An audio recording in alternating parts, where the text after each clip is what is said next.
Kim Pao nasa iisang hotel sa Amerika. Tila napaka-exciting para sa maraming tagahanga ni Kim Chiu at Paolo Avellino nang malaman nilang magkasama pala silang nag-check-in sa iisang hotel habang nasa Amerika para sa kanilang show. Ayon sa mga taga-subaybay ni Kim Chiu at Paolo Avellino, tila may iba pang mga opsyon si Kim Chiu para sa kanyang matutuluyan. Sa kabila ng maraming pagpipilian, pinili niya pa ring manatili sa parehong hotel na kinaroroonan ni Paolo Avellino. Maraming fan ang nag-uumapaw sa kilig sa balitang ito, dahil sa pananaw nila.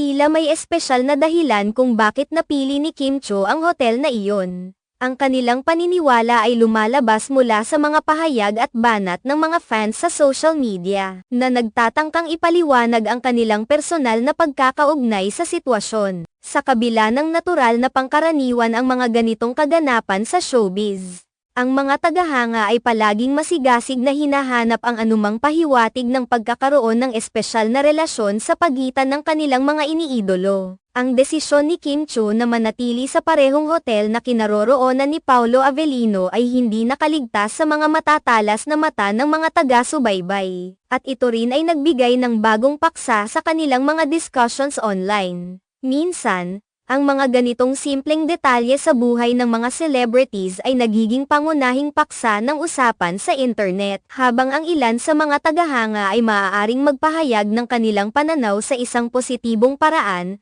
May mga ibang bahagi rin ng fanbase na mas nagiging mapaghinala. Ang simpleng pagkakataong ito na magkasama sa isang hotel ay nagiging basehan para sa iba't ibang uri ng spekulasyon. Kung ito ba ay nagdudulot ng pagbabago sa kanilang relasyon o ito ay isang simpleng coincidence lamang. Higit pa rito, makikita rin ang epekto ng ganitong mga balita sa relasyon ng mga celebrities sa kanilang mga tagahanga. Ang pagkakaroon ng ilang detalye na makakapagbigay daan sa mas malalim na koneksyon sa pagitan ng mga fans at kanilang mga iniidolo ay nagiging mahalaga. Ang ganitong mga pangyayari ay nagpapakita kung paano ang simpleng detalye sa personal na buhay ng isang celebrity ay maaaring magdulot ng malaking reaksyon mula sa kanilang mga tagahanga. Sa huli, kahit anuman ang tunay na dahilan kung bakit parehong hotel ang pinili ni Kim Chiu at Paolo Avellino, ang mahalaga ay ang pagbuo ng koneksyon at ang kasiyahan ng kanilang mga tagahanga sa bawat detalye ng kanilang mga buhay. Ang pag-usapan ang mga ganitong bagay ay parte ng pagiging fan. At sa ganitong paraan, mas napapalapit ang mga taga-suporta sa kanilang mga iniidolo. Ang ganitong uri ng balita ay hindi lamang isang simpleng update. Ito ay nagiging bahagi ng mas malalim na naratibo ng buhay ng mga sikat na personalidad.